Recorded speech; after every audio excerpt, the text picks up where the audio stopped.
All right, here we go for game one. If you're digging this game, again, it's available on Steam. It's free to play. You can spend money for cards, but you don't need to. It has a questing system similar to Hearthstone, where you can kind of grind your way into the cards if that's what you want to do. I have not spent any money on this game and have had a lot of fun with it. All right, so here is our opener. And we've got the wombo combo of Beast Caller plus Trickster's Cloak. We're on the play, and we even have a Suffocate and a Feeding Time to back it up. I'm good to go with this hand.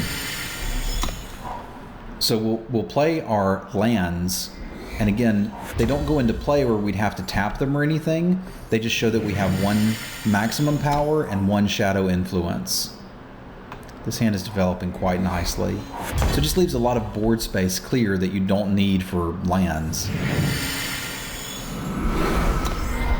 They're also a found deck, and we've got two ways to get this guy through if they don't kill it. We're kind of all in on the Beast Caller at the moment, meaning if they kill this Beast Caller, I'm not really sure what our plan to win is, but if they don't, next turn is going to be very good. That is not killing our Beast Caller, is what that looks like.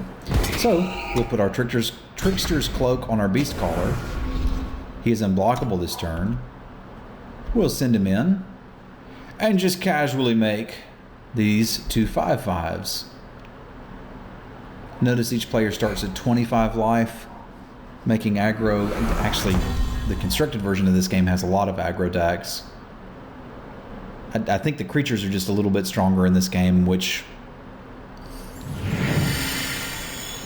leads to wanting a little bit higher life total.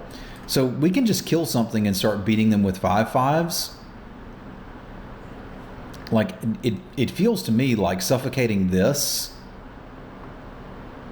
and then giving a 5/5 flying is pretty good. We do not get more 5/5s if we connect with this again. So I think I'd just like to get their stuff off the board. It might have been better actually to kill the other one because the Life Drinker could have taken care of that. Because I'm kind of locking myself into using the Feeding Time here. Here we now have a flying 5/5 plus all the other stuff, and again, this persists. The card has flying now. You'll see that interaction come up some in the game.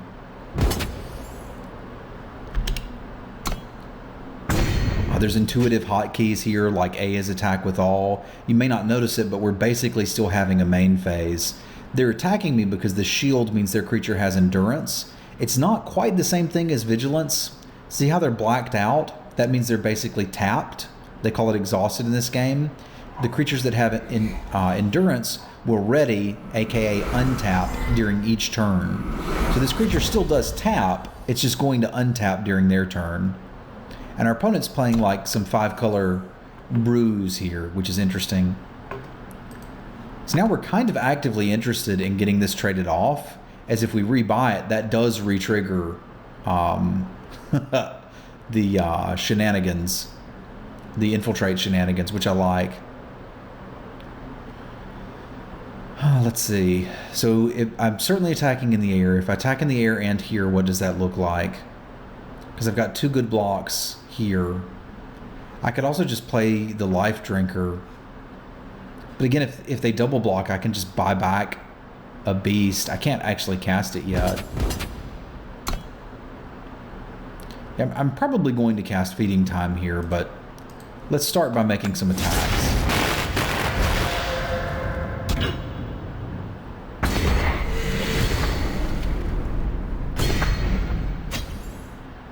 Yeah, if they're going to do a gang blocking scenario, I think that leaves us pretty happy.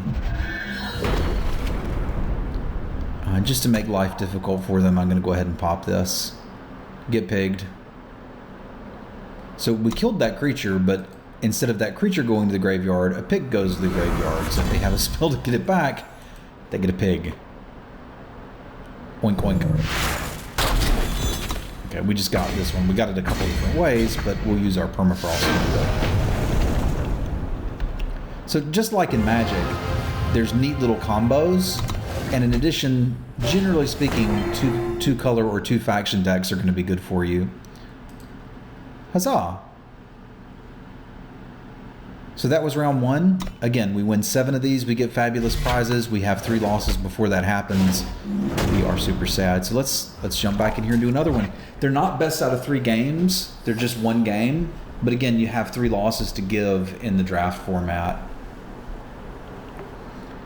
All right, this hand is on the draw. You can see that our opponent's playing first. We've only got 1 of our factions of power. And our payoff is a Yeti Snow Slingers, which, while a fine card, is not very impressive. I'm going to send this one back. We get the same number of cards, and we know we're going to have at least 2 power in the hand. And this hand, while not much better, is a little better. We've got 2 solid removal spells if there's any early aggression. A Wisp. We've already got our late game, so if we flood out, we're fine, and most of the deck is stuff we can cast. I'm your Huckleberry.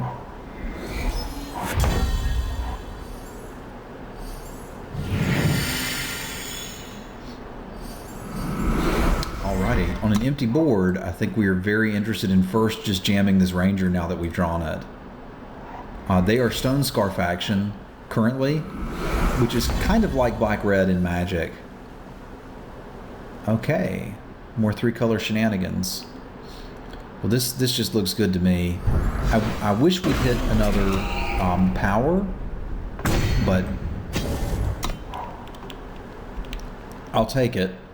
Once this is a 4/4, there's not a lot of cards that deal with it efficiently.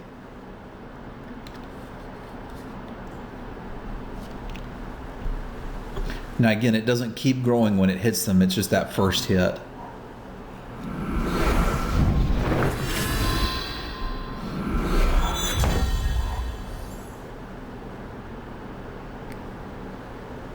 Okay, so they built their own 4/1, that's fine.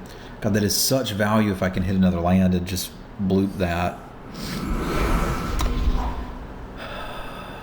I guess that means I'm kind of incentivized to block it, so I'm going to play out the Wisp here. That means they basically can't attack me unless they're willing to take that trade, and I'd love for this to die and draw me a card, because I just need another Sigil, and I can snipe that 4/1.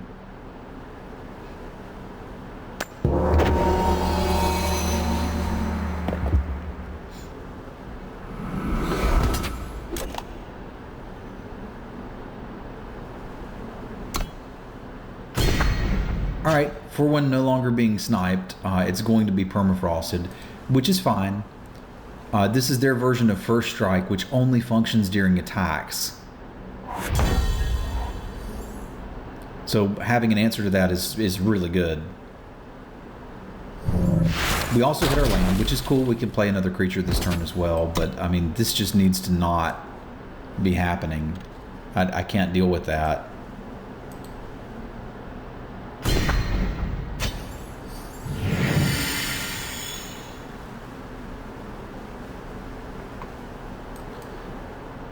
Which of these would I like to potentially trade off for their 2/2? I mean, ideally we'll play this and get value and trade that for it, but that may not be what happens. I suppose there's a chance I don't block. This one seems a little less valuable. Like, we don't have a lot of spells to draw, but we do have some. Well, change of heart. You won't have to die. Their creatures are very powerful. Fortunately, our removal is very powerful.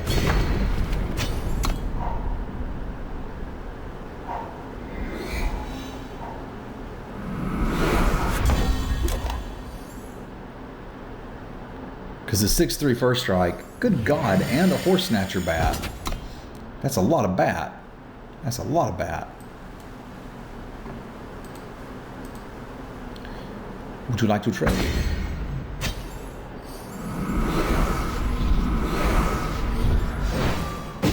No. Okay. Well, we're still going to shrinky dink you.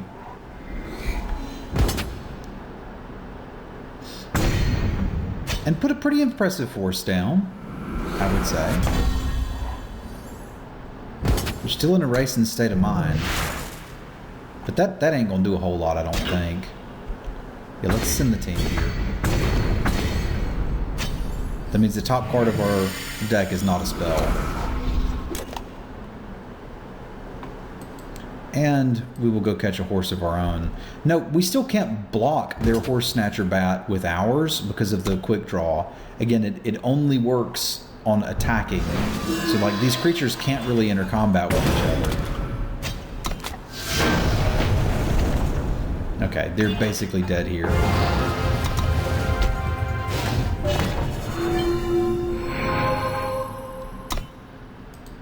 Huzzah. All right, that's 2 down in the victory books. Let's keep going.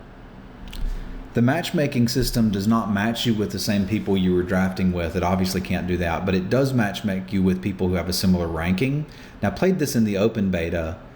They did a wipe. Excuse me, I played this in the closed beta, and they did a wipe going into the open beta, which is essentially means that I'm having to start from scratch with obviously the knowledge of the game that I picked up, but a lot of what you've learned in Magic will carry over to this game as well. Because again, you notice we're doing things similarly to Magic, like you're attacking your opponent, you're not sending your minions at their minions. You're able to elect to block. The equipment does function very much like creature enchants. There's a lot less fast spells in this game than there are instants in Magic currently, but I mean, they're still in beta, and they haven't even released like the first expansion. We're just playing with the core set. So, all right, what have we got going on here? So we've got the 2 acolytes to force something through, but we don't have anything to force through, and we're on the play. I think I can do better than this, because like my first threat being a 1/1 flyer does not excite me very much. This is kind of worse. This is kind of worse, but that's a lot of land, and I mean that is the problem with Raised Dead style effects is, you know, they don't do anything in your opener. Well, we've got an answer to that eventually.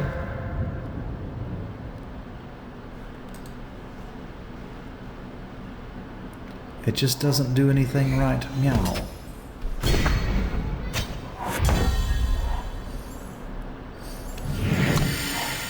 All right. We're getting spidered. More lands is good.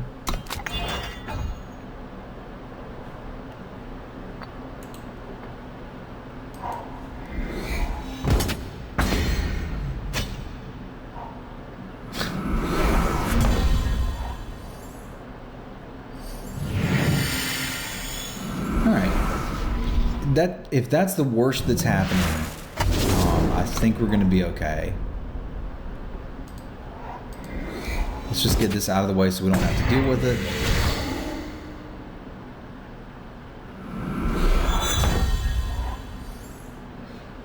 It's like this is a problem. We're going to have to do something, but that kind of does the job.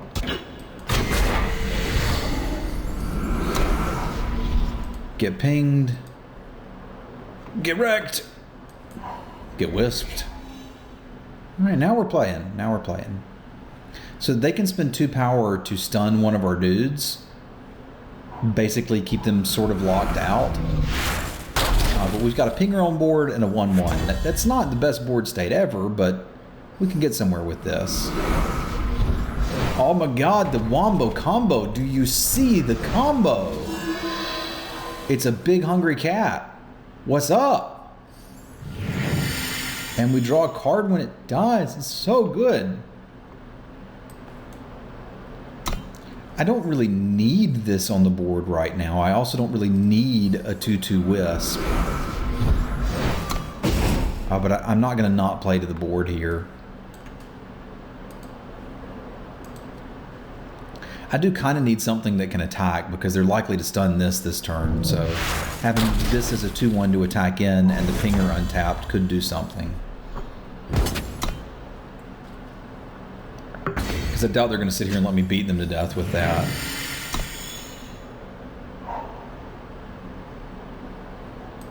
I think I can do this on their turn. Let's find out. No, I can't. So I missed a point of damage.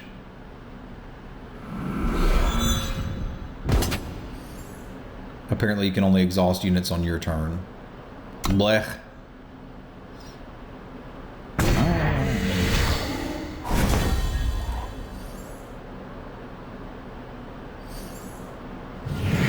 going to be hard to block. That kind of encourages them not to let it through. I mean, they got to stun something. I'm not racing that is the problem, but I'm going to have to be able to interact with it. I guess if I leave this back, they can't stun it and the Beast Caller. Yeah, there we go. They can only stun one unit.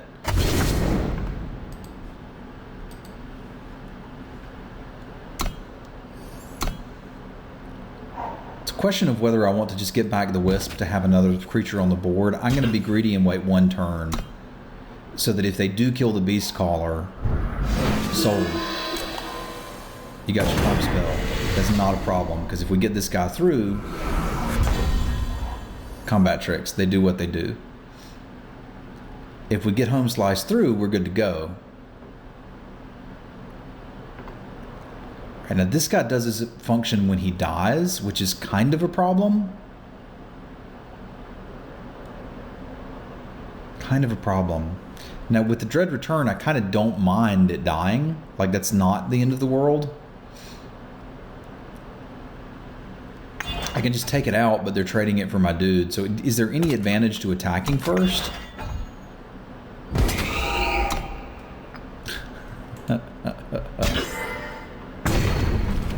I think there's a little bit of advantage to attacking first.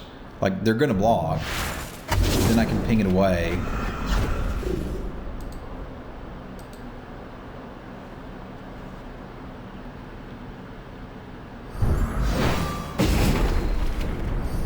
And then I can Dark Return it back. Yeah, I'm kind of in trouble here now that I think about it. So I can get the Thorn Beast back, but they don't have to deal with it. Yeah, I'm kind of getting wrecked here. We're going to go ahead and mute them, because sometimes those taunts can be a little tilting. But like right now, they're stuck at just spamming this guy down, and I'm not sure we can interact with this. I may have made some mistakes. The flood in the beginning certainly didn't help. Actually, they're giving me an opportunity to trade off for that thing. Because there's no way they're letting this through, but that kind of indicates another trick. I'll give them one more turn. Like, what we have to do is stabilize this forward state.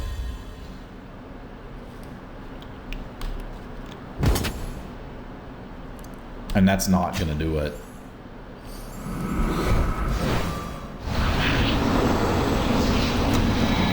Myself here, I'll just go ahead and Shrinky Dink them.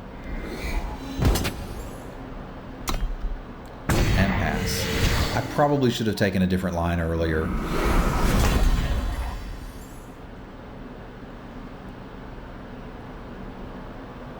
Yeah, this should end us here. Although that being dead is not bad.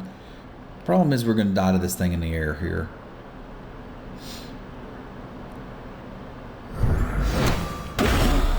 Yeah. All right. Flying Dragons, confirmed good, regardless of which card game you're playing.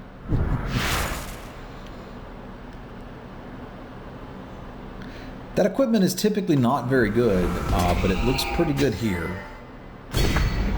Oh my god, the combos! The combos! Not only are we dead, but after we're dead, they're going to shrink one of our guys. So good, so good. Alright, well, we have experienced the thrill of victory and the agony of defeat. I'm going to take a quick break, and then we will be back for the next set of matches.